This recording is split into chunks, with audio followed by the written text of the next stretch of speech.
Last year, WNBA players were doing everything in their power to get rid of Caitlin Clark. These minimum wage earners, they did not want to be rescued by the Great White Hope. This year, WNBA players have gotten exactly what they wanted.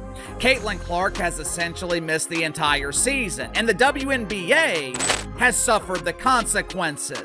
Caitlin Clark has finally broken her silence, and what she just revealed in an emotional sit-down with Sue Bird has the entire WNBA buzzing. But I think that's even been something like me and Steph have always talk about when we go and watch film, and even that New York game where I played really, really well. Obviously scored a lot of points. I think I had 9 assists or 10 assists that game. This just this last game this year. I started the fourth quarter off with 3 turnovers in a row or 2 turnovers in a row, and Steph yanked me, and she was like this is a learning moment. You got to be able to yes, maybe it could have been there. Maybe you could have thrown a little bit better of a pass. Maybe they could have caught it, but do we need that in this moment? No. Right.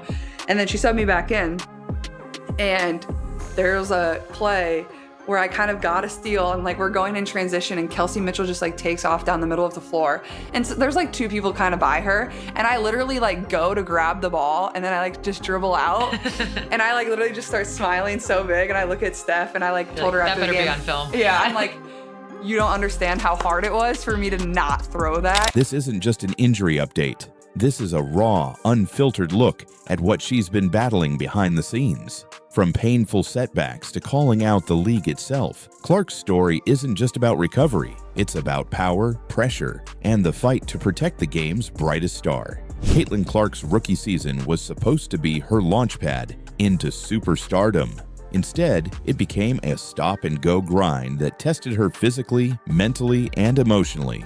I know you want to be out there. Definitely been hard. Yeah. Well, I'm gonna go to every road game no matter what, whether I'm playing or not.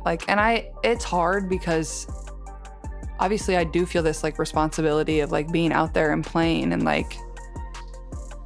not that I think there's a fear of any of this ever going away. That doesn't happen when LeBron or Steph get hurt. They're always going to be there. He'll be back. Yeah, exactly. It all started in the preseason when a left quad strain sidelined her before she even had a chance to find her rhythm. Caitlin Clark will miss at least 2 weeks with a left quad strain. Wednesday's game at the Mystics will be the first game she's ever missed, college or pro here.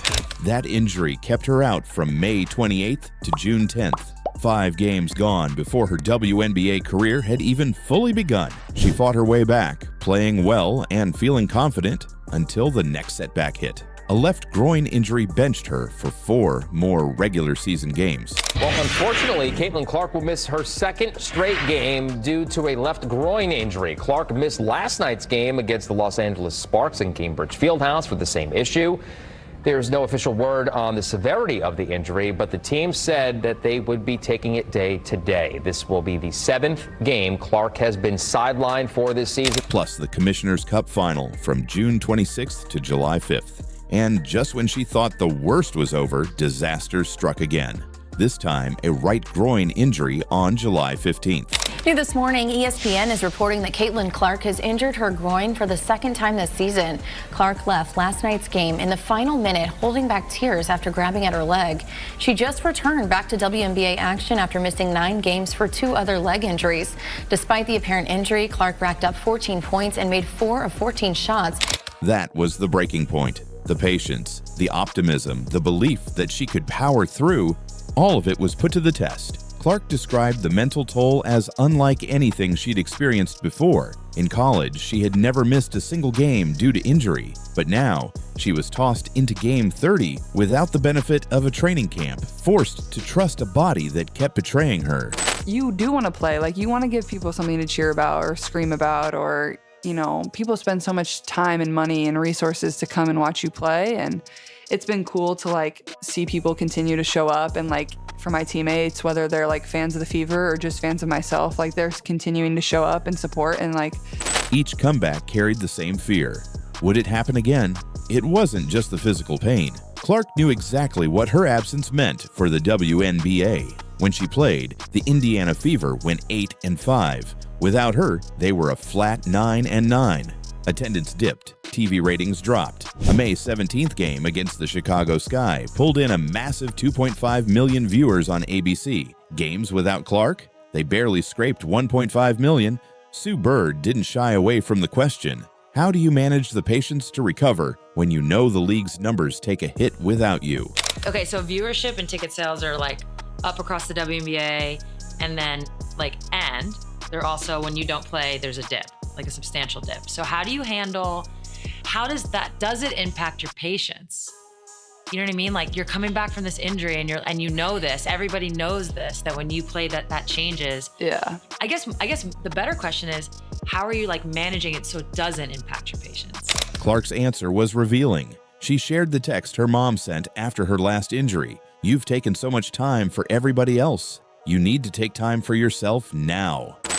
I think early on with the first couple injuries, I was like, oh, I need to get back. But I think my mom texted me after this last injury, and they know how hard it's been on me. But my mom was like, you've taken so much time for everybody else. You have to take time for yourself now. So just trying to do that the best I can too. It was a turning point. For the first time, she made the decision to put her health above the demands of the league, the fans, and even her own competitive instincts. But then came the moment that really set the internet on fire. Sue Bird asked about her sideline coaching while she was injured. Clark smirked and delivered the line that would be replayed 1,000 times. I'd make a good ref. I wouldn't miss a call. I feel like I would be a really good ref, though, from the side. Yeah.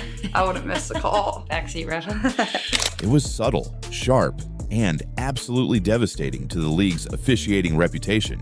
This wasn't a frustrated rookie venting after a bad night. This was the WNBA's biggest ticket seller calling out the integrity of the game on national platforms.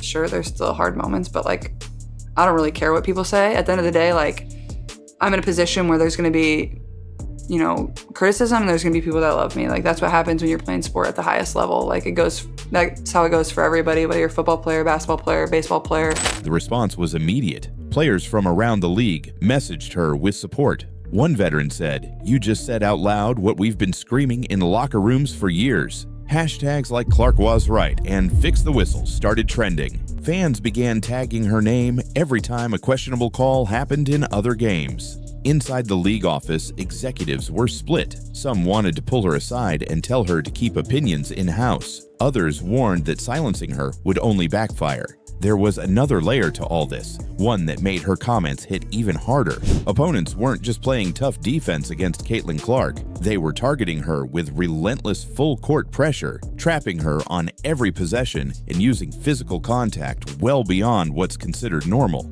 Compared to her college days, where she had more protection, the WNBA was a completely different reality. And it wasn't random. Watch enough tape, and a pattern emerges. Teams were clearly trying to wear her down, possession by possession. Clark admitted that her injuries this year came from a level of pounding she had never faced before. Quad, groin, quad again. Each one a reminder of the physical toll. And it raised an uncomfortable question. Was this just basketball, or a coordinated plan to push the league's biggest draw to the breaking point? When Clark finally stepped back on the court, it wasn't just a game.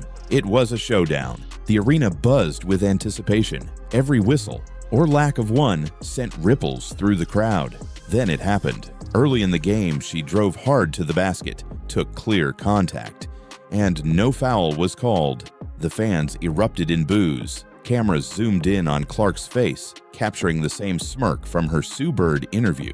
Only this time, it was aimed directly at the officials. Midway through the second quarter, she drew a foul on a three-point attempt. The whistle blew, and the arena exploded. She glanced at the baseline ref, gave a slow nod, and mouthed something fans would spend hours lip-reading online. By the end of the night, she was just shy of a triple-double, leading the Fever to a win. But the real story wasn't in the box score. It was in the message. Caitlin Clark wasn't afraid of the whistle anymore. That game sparked days of debate. Some analysts claimed she had won, earning more respect from the officials. Others argued the league was doubling down to prove they wouldn't be influenced. Former players weighed in too, some calling her fearless for protecting the game. Others warning that challenging officiating power was risky business. But Clark stayed calm in the spotlight. In her post-game presser, she simply said, "I just play the game. Everyone else can talk about the rest." So what do you think? Should the WNBA step in to protect its stars, or is this just part of the game? Drop your thoughts below. And if you're still watching, type Caitlin Clark injury in the comments. Sophie Cunningham came to the Indiana Fever in the offseason. She's been taking full advantage of every opportunity she's got. An opportunity on the court, ballin'. An opportunity to protect Caitlin Clark, did that. Off the court, endorsement deals. Off the court, advertisers are falling in love with her. We got Colin Cowherd saying, "Hey, Sophie, you want your own podcast?" Sophie Cunningham says, "Sure, I'll take my own podcast."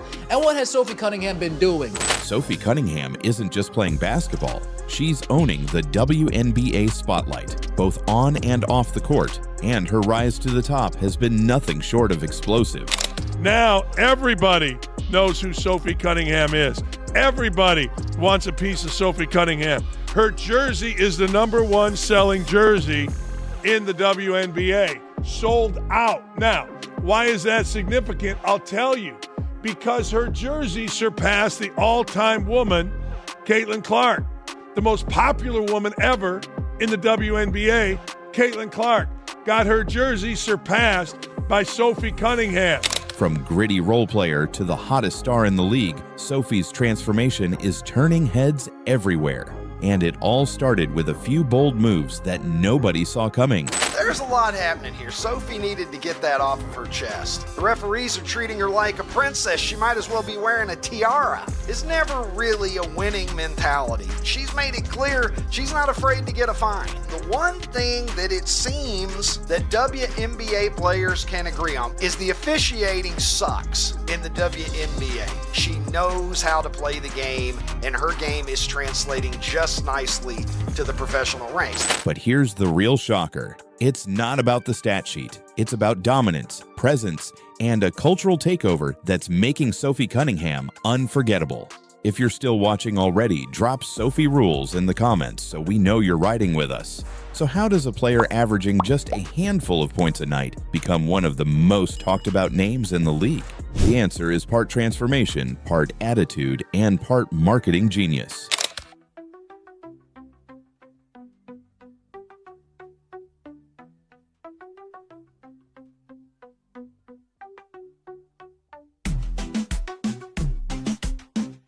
I think I can be bitchy.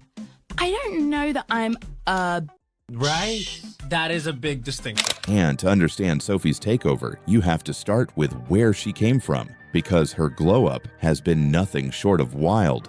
When Sophie first entered the league, she wasn't known for flashy outfits or viral videos. She was known for grit.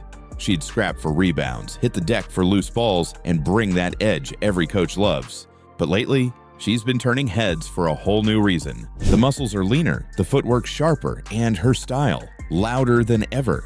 You can feel it before she even steps on the court. Watch her walk into the tunnel now and it's game over. She doesn't just belong in the WNBA, she owns every moment she's in it.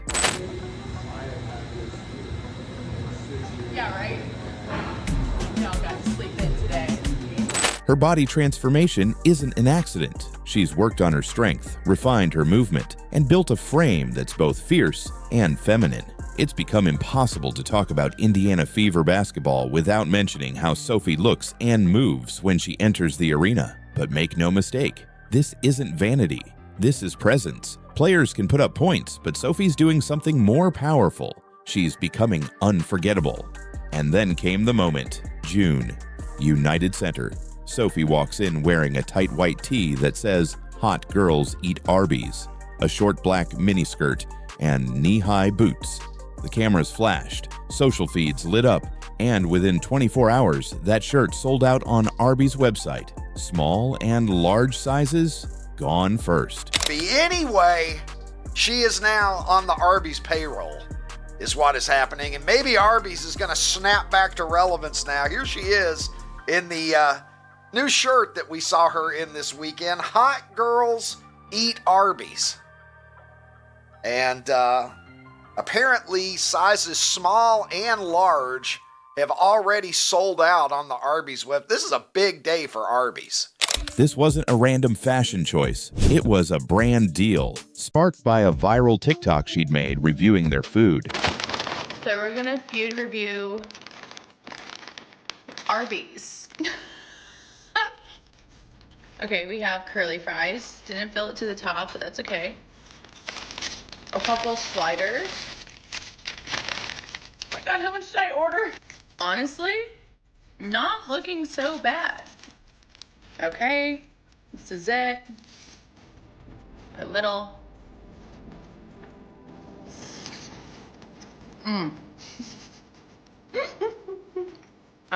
But overall, I think I'm gonna go ahead and give Arby's a solid 9 out of 10. In one tunnel walk, she pulled off a cultural reset. She looked confident, sexy, completely in control, and proved you can ball out, cash checks, and look fine doing it. We don't want to use and abuse it. If you haven't seen Sophie's TikTok, you're missing half the show. Locker room dances, gym flexes, roasting refs, laughing with teammates. It's raw, chaotic, and unfiltered. And that's her superpower. She's not chasing clout, she's creating it. Case in point, a $500 fine from the league for a post-game TikTok criticizing officiating. She didn't yell or name names, just sarcasm and sharp edits. Stupid. Or is it slow? Maybe it's useless.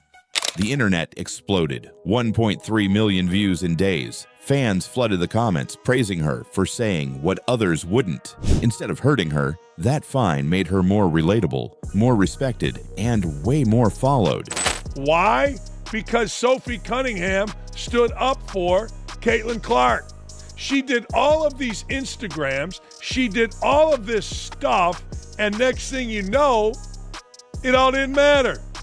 It didn't matter. I mean, I'm looking at her Instagram now. She's on the beach half naked. Didn't matter. You know what's now matters? That she had her moment. 591,000 followers on Instagram. That's right. Now people are recognizing, like our Clay Travis. Man, she's hot as hell. People are now saying, wait a second, give me more.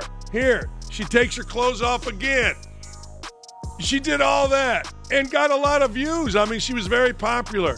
And while she's not dropping 25 points every night, Sophie changes the energy the moment she checks in.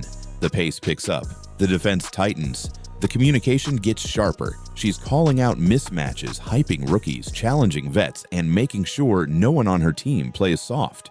One moment summed it all up. June 17th, Fever versus Connecticut. Caitlin Clark gets poked in the eye under the rim. The arena gasps. Sophie storms in and shoves JCS Sheldon to the ground. No hesitation. The ref calls a flagrant. She gets ejected. But the crowd, electric. And with that, you guys, you can hear it in the video right here. The Indiana Fever fans were chanting, Sophie, Sophie.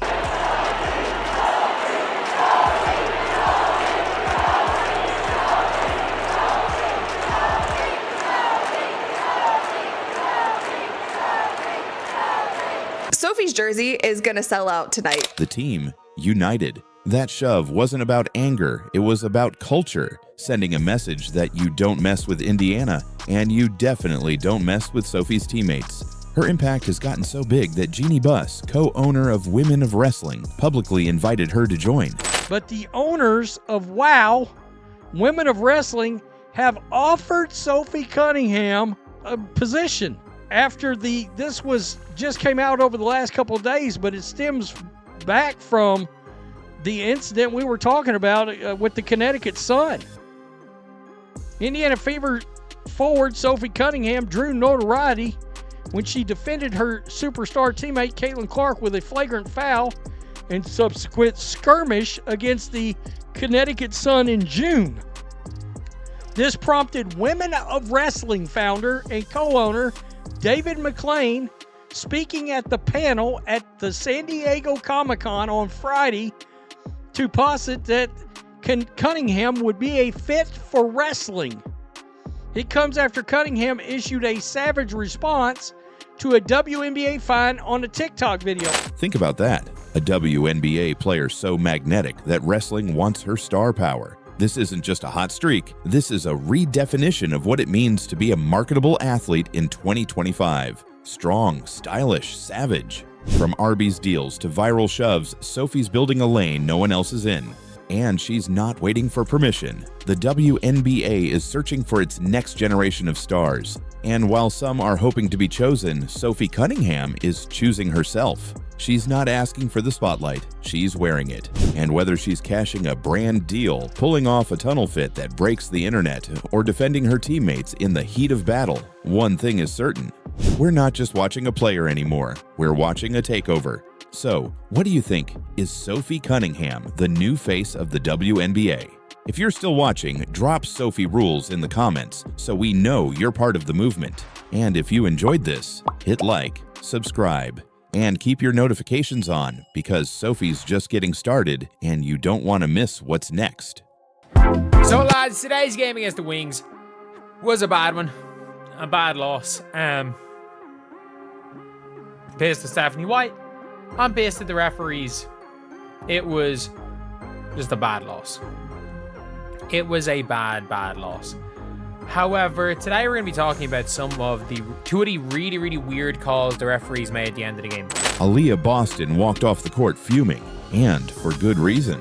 The Indiana Fever had clawed back from 17 points down without Caitlin Clark and had the win right in their hands. But in the closing seconds, corrupt WNBA referees ripped it away. Today, it's bad enough when you have the referees being so incompetent, so inconsistent, clearly calling things one way for a certain player and calling it another way for another player. Paige Beckers can land on somebody's foot, flagrant foul, 3 free throws and the ball back. Kelsey Mitchell can land on somebody's foot, just a common foul. Here, go take your free throws, and Dallas Wings will take the ball the other way. Blown calls, blatant double standards, and one of the most controversial finishes of the season. And we have the full breakdown. Before we get to the call that left Boston furious and Fever fans livid, you need to see how this game spiraled into chaos, because the ending only made sense when you understood how much this team had already been fighting just to have a chance. And of course, the other night we were sitting back watching the Dallas Wings game, and yes, no doubt, it was once again one of the worst officiated games you will ever see in your entire life.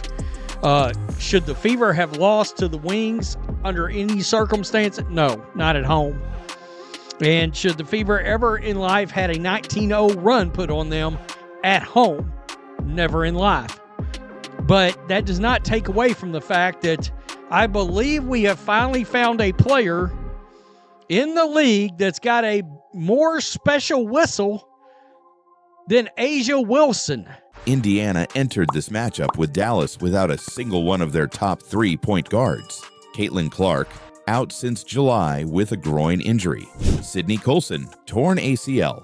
Ari McDonald, broken foot. All season-ending injuries for Coulson and McDonald. That meant the Fever had no natural ball handler, no one to absorb full court pressure, no one to run their offense the way it was built to run. The emergency solution? Shift Kelsey Mitchell out of her natural scoring role and into lead guard duties. And that meant every inbound, every set, and every trip up the court started with her.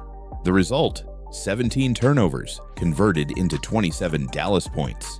All I gotta say, Dallas, it's your 9th game of the season. Indiana won the series 3-1. They won it 3-1. It wasn't even close. It wasn't even close.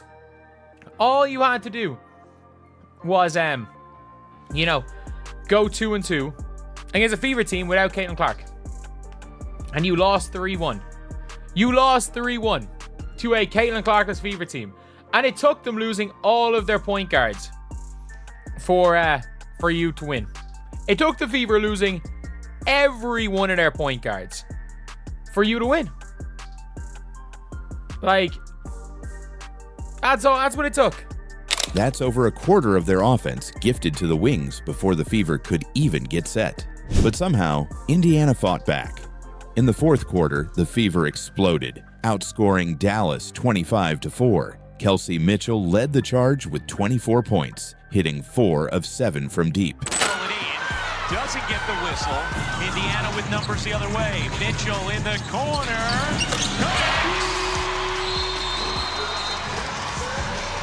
Timeout Dallas. Frisco Clan is furious about the non-call on the Becker's attempted layup as Mitchell cashes in. Sophie Cunningham played with edge, scoring 14 and diving for loose balls. From Aisha Hines-Allen off the bench. Mitchell sprints into the lane, finds Cunningham. She got it on a 3, and it's a single-digit deficit. How about the awareness of Kelsey Mitchell? Chloe Beebe was perfect from 3, knocking down all 3 of her attempts in just 12 minutes. Gets it back, 4 to shoot. Cunningham into the corner. Bibby. Chloe Bibby breathing life into Indiana at a time they're really struggling to score. Even Aaliyah Boston, battling constant contact in the paint, muscled her way to 14 points and kept the Fever's inside game alive when outside shots weren't falling. Just seems like a perfect name for that, doesn't it? It does. Boston on the follow. Able to avoid the Geisel Suda. Natasha Howard anchored the defense with a double-double and 3 blocks. By the final minute, Indiana had completely flipped the game. The crowd was on its feet. The momentum was theirs. And then, everything fell apart.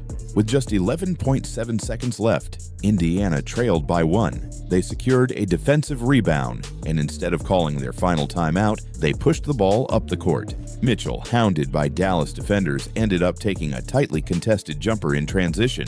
It missed. Dallas grabbed the rebound. Stephanie White finally called timeout, with 1.7 seconds remaining. Far too late to draw up anything meaningful. They lost the game 81-80, and a lot of people's pointing fingers at none other than Stephanie White for pretty much not calling these timeouts, running the wrong lineup. And the Fever still had a chance to win. Stephanie White threw it away. Stephanie White, like I don't like Stephanie White. I just don't like Stephanie White. I can guarantee you this was meant to be some sort of learning experience. I just hate her so much. I hate the fact that she's our team's coach. I genuinely, I don't think Stephanie White's a bad coach. After the game, White admitted, "I probably should have used it at the 3-second mark." Did you consider a timeout earlier on that last trip? Did you like your last shot? What all went into that last? No, I mean, I wanted us to. We knew it was going to be a low clock when we got it out, and we had been really good in transition. So and we were in the penalty. So I wanted us to outlet and attack in transition. When it got to the point where we didn't attack and we just started dribbling sideways, I probably should have used it at the 3-second mark instead of a little bit later. I thought Kels might have had a baseline drive. That she ended up coming back to the middle, and so I didn't like that. But I did want us to push in transition with a low clock and limited opportunity. It was a rare moment of public accountability from a coach, but it didn't change the fact that this sequence cost them the game. And as bad as that was, it wasn't even the most controversial moment of the night. The calls, or lack of calls, down the stretch had Fever players and fans convinced this game was stolen. Call number 1. Aaliyah Boston fought for position under the rim when the Dallas center clamped her arm. Instead of calling the hold, officials whistled Boston for the foul. On review, the call stood. Even broadcaster Rebecca Lobo said she expected it to be overturned, calling it about as clear as it gets. So Leroux has 2 hands on Aaliyah Boston's right arm. She then still has Aaliyah Boston's right arm hooked. She's looking for it. Aaliyah can't do anything with her right arm. She can't do anything with her right arm. It's being hooked by Leroux. Leroux turns. You can see, look at Aaliyah's shoulder. Like, her shoulders is what it is. So as the ball's being passed in, Leroux still has her arm hooked. Yanks. Looks like she's trying to yank Aaliyah Boston's arm out of her shoulder socket. The referee calls a foul early. Like, basically, the referee calls a foul because Leroux tries to yank Aaliyah Boston's arm out of her shoulder socket. She tries to dislocate Aaliyah Boston's shoulder, and it is called as an and one. As an and one. And they went to the monitor, And they're literally like, this is an obvious offensive foul. Rebecca Lobo and Ryan Rocourt were just like, yeah, this is an obvious offensive foul. It's obviously an offensive foul. Like, it's fine. Like, they just made the assumption. Call number 2. Sophie Cunningham was given a flagrant foul for a landing space violation on Paige Beckers. The problem? Earlier in the game, Beckers had committed almost the exact same play and had her call upgraded to a flagrant. Fever, former star at Indiana, as Beckers gets fouled from behind by Cunningham. And they will review whether or not this is a UConn much more of an equal opportunity offense. Here in the pro, she's going to be more of a focal point. But when Kelsey Mitchell absorbed identical contact later, there was no whistle at all. Call number 3. In the final minute, Mitchell was held coming off the ball, exactly the kind of off-ball contact Fever players say happens to her on every possession. And still, nothing. After the game, Stephanie White didn't hold back. She told reporters, Boston is the worst officiated post player in the league. Mitchell is held or chucked on every freaking possession and never gets a call off the ball. If you're going to call it one way, call it both ways.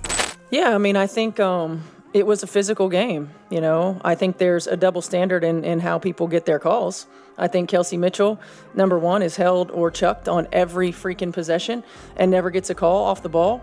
I think Aaliyah Boston is the worst officiated post player in the league. She never gets a call. And you know, there's a double standard there, certainly. But, you know, again, if it's going to be physical and you're gonna allow us to be physical, then allow both teams to be physical. If you're going to call the holds and you're going to call the chucks, and you're going to then call it both ways. So I mean, I think that we've been pretty consistent in what we're asking for. The frustration boiled over. Cunningham was visibly upset after being shoved by Beckers, muttering an expletive before walking away. Even Caitlin Clark, sitting on the bench in street clothes, clapped sarcastically in the direction of referee Amy Bonner after the final buzzer. Boston stepped in during a tense exchange between White and an official, visibly angry, before Clark placed a calming hand on her coach. Afterward, Boston's post-game comments were short but telling. We need better focus. I think the physicality level was a little bit different on both sides of the ball, and but for us, really, I think it's got to be our focus. Like, we got to make sure that we're connected on that end. It was both a self-critique and a shot at the officiating. This wasn't just a loss, it was a robbery. Indiana overcame injuries, foul trouble, and turnovers, only to be beaten by inconsistent officiating. Dallas is a bottom 3 team expected to be playing for draft position, and the Fever needed this win to stabilize their playoff seeding.